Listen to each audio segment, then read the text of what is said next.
channel. Thank you so much for stopping in. If this is your first time here, thank you and welcome. I hope you'll stick around.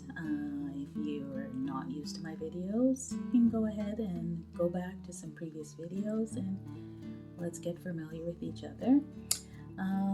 If you're a returning viewer, welcome back. If you haven't subscribed, go ahead and subscribe to my channel for more content. Today's video is, I want to touch on a subject that I had made a video on previously, and it is of course a sensitive subject for anyone that has to deal with this issue, whether they're dealing it for themselves or for a family member. The perspective of my video is when a loved one suffers with a mental illness. Now, in my previous video, I went through some details about, what it was like for me, as I realized that this was happening, some, emotional things that I had to deal with, particularly, and I think you go through a lot of those emotional things, but it can be different depending on what family member it is and how close or how far you may be from that family member. So, when it's maybe a cousin and maybe that cousin is not close to you, then it's an easy situation where you can sort of put up that wall and not, because you're not involved in the day-to-day. If it is a parent, then, definitely it's a different perspective as well, because you are the child growing up and maybe having to deal with a parent that has a mental illness and what that might do for you as, as how you perceive the world as you grow. Say maybe a little bit different than what I might have gone through in my scenario, where it is a child that has suffered with a mental illness. So that's the perspective of this video, and I want to touch on maybe what it's like day to day. Out of the gate, in the beginning, of course, you go through some denial to a certain extent, right? Because you think, we'll grow out of it. It's the teenage years coming on. They'll grow out of it. And as time goes on, you realize that you have to accept this new reality. You have to accept what your loved one is going through, what your child is going through. And you have to come to terms with the fact that certain things that you had planned or you had envisioned, depending on the mental illness, may not be realized in the way that you were thinking. And you have to come to terms with that. You have to accept that. For me, it was accepting that, my daughter was not going to easily just move into certain scenarios. Like, I have two children. I have a son and I have a daughter. My son was just always that one with that outgoing mentality. He was able to, wherever he went, he was able to strike up a conversation with people if he wanted to. My daughter just never had that ability, and I had to realize that, like that situation, there were other life situations that were just going to be hard for her, that she was not going to be able to just, you need to do, like if you go into a government office, you go into a business office, and you have to defend yourself, or you have to point out an issue, or you have to have that dialogue. I had to come to terms with the fact that, that my daughter was not going to have the ability to do that as easy or seamlessly as another. Now, those situations are, you don't even have to have a mental illness for those situations to be difficult for you. But typically, you can overcome it and you are able to just do what you need to do. For my daughter, it is not like that. It is anxiety, it is, oh, I don't want to do that, or I can't do that. And, I had to come to terms with that she was going to need guidance in these areas. And you always realize that as you raise your children, that you would release the reins as time and the years went by. And in my daughter's case, it is taking longer for those reins to be released. And what happens is you find it very difficult in situations where, for instance, medical situations. Once they hit 18, you technically have no say in their medical care anymore. They go into a doctor's office, they go to the hospital. That care is in their hands, and you cannot dictate, you cannot say or speak for them. So that has been one of the more difficult parts of it, because she does not, she's not able to sort of recognize in areas where she should be speaking up. She's not able to communicate fluently what she wants to say or what she wants to get across, because in her mind, those conversations are hard for her to have. She's not able to formulate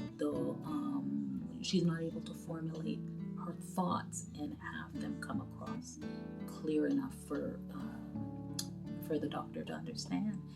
And that's what poses a level of difficulty as she now goes to her psychiatric appointments on her own.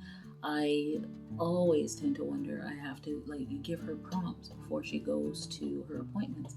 Okay, make sure, remember to say this, remember to mention this, remember to, ask for your medication, you're going to need a repeat on your prescription. So it's always me having to make sure that I've made those prompts. And sometimes even after doing that, we still run into issues. So it's readjusting yourself and, accepting that this is the reality of the situation. This is where we are. And I just now have to operate in this new reality. Some challenges that I would say is a challenge and this is probably in any country, not just here in Canada. It's challenges getting counseling, getting the proper care that someone suffering from mental illness needs. And this is why I think a lot of people that suffer in silence. They fall through the cracks, and things escalate to where it shouldn't be. And that is sad, and it's not something that seems to be on anyone's radar to change anytime soon, which is sad. Another thing that I would say that has sort of come to light through this whole process for me is the time that's involved. There's no overnight fix for any type of mental illness, and depending on what it is, it can take quite some time to find the right level of medication, the right combination of medications. The right level of medication and the right combination of medications is very, very difficult to find. So it takes time. It takes time for, the doctor has just sort of readjusted and added. And through the years, we have just been through so many changes, just trying to find the right fit for her. Another thing I think is, just managing my overall expectations. Just realizing that it is going to be a lifetime battle for her, and I have to accept that. I think when the process first started, and of course, I was in denial, of course, with the grow out of it. But then I went from the, she'll grow out of it to, she'll get better, right? Okay, yeah, it's not just a phase to grow out of. Okay, it's something that we have to manage, but she's gonna get better. And I think it's like through the process, if you're going through it, learn to manage your expectations and not have specific expectations through the process, because you'll find that there's just no way to dictate, and you will end up inevitably disappointing yourself, right? Or feeling disappointed. It's a lifetime battle, and you have to accept that. Most people maybe never recover. They learn to fold it into their life and to live through those highs and those lows. There's definitely no overnight fix, and there is no immediate answers to any of it. And coming to terms with that has probably been the most challenging part of my journey, where I am now, because as I sit here now, we are 9 years, 8-9 years into this. And so I've had those years and we're talking years of so many hills and valleys and mountains and everything in between. There has been all of it. And there's been hospital stays, and I'll probably do a story time about her last hospital stay. That was just horrific what we went through, and that experience is so triggering for me even now, and traumatizing for me even now. And it goes back to what I had mentioned earlier of, once your kids get over 18, turn 18, you no longer have any say in their care. And the experience that I went through with my daughter's last hospital stay was just horrific. And I think in my next video on this topic, I will definitely give that story time, and just to have it out there in terms of what challenges are faced for people that are suffering in this, and with any type of illness, but particularly with mental illness, and how the healthcare system really fails them and their family members, because it was traumatic for me. And that hospital stay happened 2 years ago now, and I get a pit in my stomach just even thinking about how everything unfolded that night and how much worse it could have gotten. But in my next video, we'll talk about that. But I just wanted to, touch on those points, and just keep the conversation open for those who are supporting loved ones who are suffering from a mental illness, any mental illness.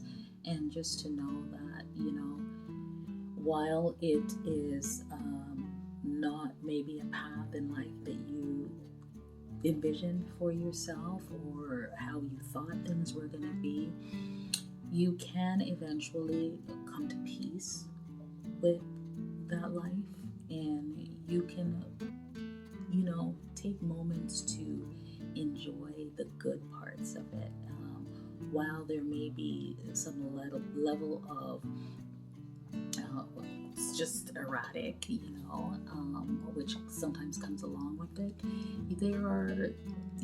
You learn to appreciate the moments where you can pull out some real goodness. you tend to appreciate the good moments. And once you have come to that level of understanding, and once you have come to peace, made your peace with reality, you're able to move forward, in that reality. So I just want to leave it there, and be good to yourself. Try to do things for yourself. Try to know that you don't exist just in that respect, but whatever you love, whatever you enjoy, try to make sure you make time for that and for yourself, and that'll help you to be more present and more there and more able to be that supportive person in your loved one's life. And that's it for me today. Thank you so much for joining. Thank you so much for listening.